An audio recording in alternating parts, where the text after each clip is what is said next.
Buen día, ingeniero. Procedo a presentarle la primera evaluación práctica del primer parcial, que consiste en el siguiente ejercicio. Bueno, se nos plantea ese circuito y tenemos que analizar la figura, tenemos que analizar el circuito en 3 casos que aparecen ahí y tenemos que ver cómo se comportan los elementos y, aparte de eso, encontrar los parámetros eléctricos del circuito. Entonces, vamos a analizar cada caso por separado y dentro de cada caso vamos a exponer y vamos a analizar cada elemento para ver cómo se está comportando.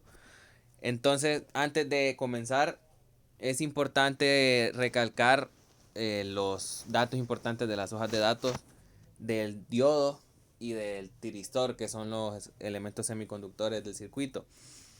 Estos son más que todo para saber si no nos estamos pasando algún límite de voltaje y saber más o menos qué niveles de corrientes esperamos para la parte de control. Primero, el primer caso es teniendo ambos interruptores apagados, ambos pulsadores en off, y es como, el circuito equivalente es como se muestra ahí en la figura. Primero vamos a analizar el tiristor. El tiristor pues se encuentra apagado, ya que su circuito de control, que está compuesto por la compuerta y el cátodo, no está energizado, y con eso podemos decir que no es posible generar una corriente de la compuerta. Como no existe ese pulso en la corriente en la compuerta, no es posible enclavar el SCR. Por más que este esté polarizado directamente, no se puede enclavar.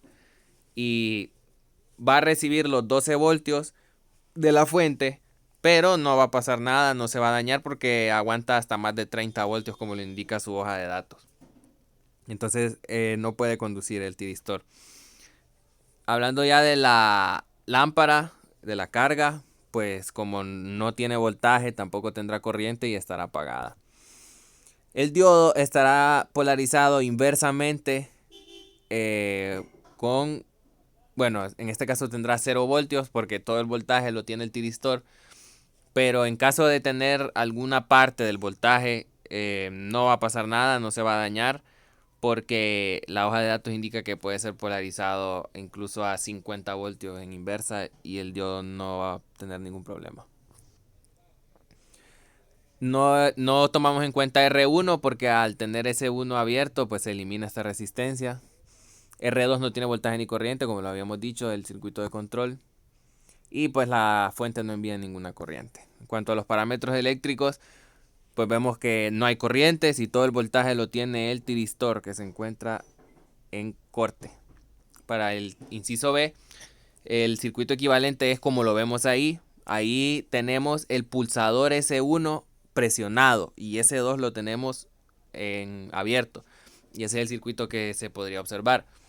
Aquí lo más importante es ver que R2 forma un divisor de corriente. Como la corriente de la compuerta es bastante baja, se puede considerar un divisor de corriente, que va a alimentar con 2.1 voltios las terminales compuerta cátodo y que es suficiente para crear esa corriente en la compuerta que sirve como pulso de activación del tiristor. Gracias a ese divisor de corriente que se puede enclavar el tiristor, y pues vemos que SCR recibe el pulso y es necesario y empieza a conducir prácticamente sin caída de tensión. ¿Por qué sin caída de tensión?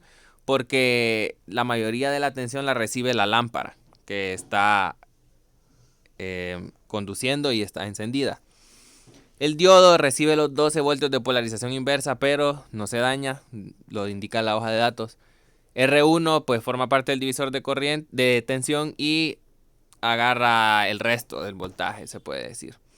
Y la fuente genera una corriente total de 502.1 miliamperios. Esos son los parámetros eléctricos en forma general, y vemos que el consumo de corriente es un poquito más elevado porque justo en ese instante es que estamos accionando el circuito de control, por eso hay una pequeña cantidad adicional de corriente. Cuando soltamos ese 1 pues quedó enclavado el tiristor y puede conducir y volvió a su estado desenergizado. El circuito de control vuelve a un estado desenergizado, pero no el tiristor, que sí está conduciendo. Y bueno, para el caso C, donde tenemos presionado S2 pero no S1, vemos que el circuito equivalente es el de esa figura. Y bueno, vemos de que la lámpara recibe todo el voltaje y estará encendida. El diodo recibirá 12 voltios de polarización inversa, pero no va a pasar nada. El SCR, como está cortocircuitada, sus terminales ánodo y cátodo, pues no tiene ningún voltaje. R1, y como S1 está off, entonces R1 se puede eliminar del circuito, por eso no aparece. R2 pues tampoco tiene corriente ni voltaje. B1 envía los 500 miliamperios a la lámpara. Y en forma general, pues esos son los únicos valores que tenemos distintos a cero. La corriente de la lámpara y el voltaje en la lámpara y el diodo. Todos los demás parámetros son cero. Cuando soltamos ese 2, siempre en el caso C, vamos a tener la misma situación que en el inciso A. Y bueno, repetimos y volvemos a mostrar cómo se desarrolla el caso A. Y bueno, en conclusiones, el pulsador S1 sirve para enclavar el SCR y encender la lámpara.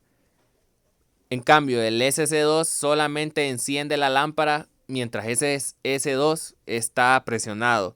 Desde el momento que nosotros quitamos el dedo, por decir así, de S2, la lámpara se va a apagar porque ese interruptor no logra enclavar el tiristor. Gracias.